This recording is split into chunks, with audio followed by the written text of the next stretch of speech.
আমাদের এখানে যাবতীয় হাইব্রিড, নন হাইব্রিড সকল গাড়ির ইঞ্জিন, এসি, ইলেকট্রিক সেকশনের কাজ করা হয়ে থাকে। এই ইঞ্জিনটা আমরা গতকাল খুলেছি চেঞ্জ করার জন্য। এই ইঞ্জিনটা আপনার 1000 কিলোমিটারের ভিতরে 1 লিটার মোবিল খায়। এটাতে দেখা গেছে 300-400 কিলোমিটার রানিং এ থাকবেন, দেখা যাবে মোবিল এক সময় শুকায় ধরে, কানেক্টিং ব্যারিং, পিস্টনও ভেঙে যেতে পারে। ইঞ্জিনের ক্ষতি, পারিপার্শ্বিক অনেক কিছু ক্ষতি হয়, যেরকম ইঞ্জিন এখান দিয়ে ভেঙেও যায়। আমরা এটা নামাইছি বলিং করার জন্য। আমাদের এখানে এই ইঞ্জিনটা হচ্ছে আপনার টেম্পারেচার সুইচ, এটা হচ্ছে camp switch, timing sensor, current sensor, এটাকে আমরা বলে থাকি বেশিরভাগ সময় VVTi sensor, oil pressure sensor. Mobil এখান দিয়ে ঢালা হয় এবং যে চেম্বার আছে এখানে চেম্বারে জমা থাকে। এখানে একটা অয়েল প্যান আছে, অয়েল পাম্প আছে। অয়েল পাম্প যখন আপনার এই ইঞ্জিনটা স্টার্ট হয়, স্টার্ট হলে অয়েল পাম্পটা লাইনারের ভিতরে অয়েল প্রেসার। এই যে এখানে আছে আপনার ওয়াটার, এটা হচ্ছে ওয়াটার পাম্প, এটা হচ্ছে অল্টারনেটর বা ডায়নামা। ডায়নামার কাজ হচ্ছে চার্জ করা বা বিদ্যুৎ উৎপাদন করা, যাবতীয় সবকিছু সঞ্চালন করার পরে আপনার ব্যাটারিতে চার্জ থাকে। এই যে এখানে আছে ফুয়েল ইনজেক্টর, এখানে 4টা, এটা 4 সিলিন্ডার ইঞ্জিন, যার কারণে 4টা ইনজেক্টর আছে।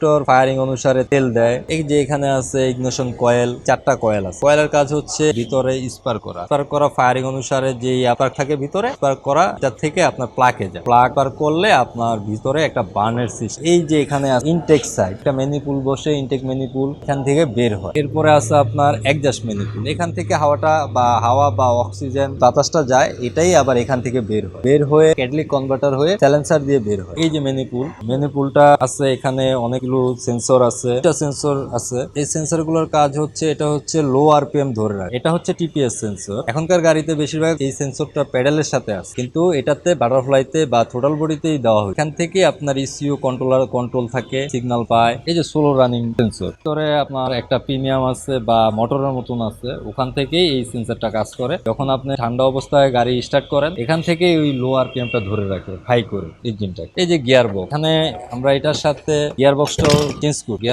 চেঞ্জ করবো, কারণ গিয়ারটা পুরাতন হয়ে গেছে। কোন ইঞ্জিনের সাথে গিয়ার বক্স মানানসই নাও হতে পারে, কারণ 5 থেকে 6 বছর হয়েছে ইঞ্জিনের বয়স, খরচ তখন দেখা যাবে বেশি হয়ে যাবে, যার কারণবশত একসাথে দুইটাই আমরা এক্সচেঞ্জ করার চিন্তা ভাবনা করছি। এই যে এখানে থাকে ইনার জয়েন্ট, এই যে এটা হচ্ছে আপনার কলকির সিল বা ইনার জয়েন্ট।